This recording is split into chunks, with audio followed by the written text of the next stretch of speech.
গরম ভাত,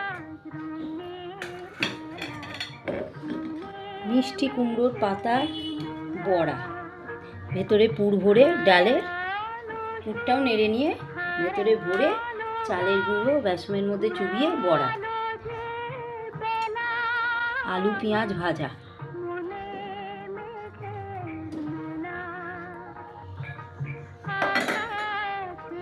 মুগের ডাল,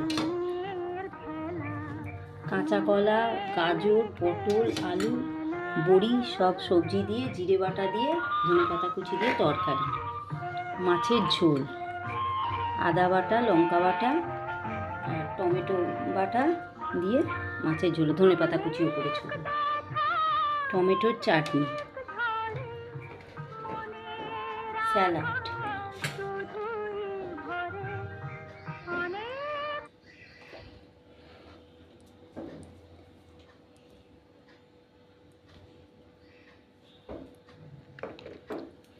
লঙ্কা।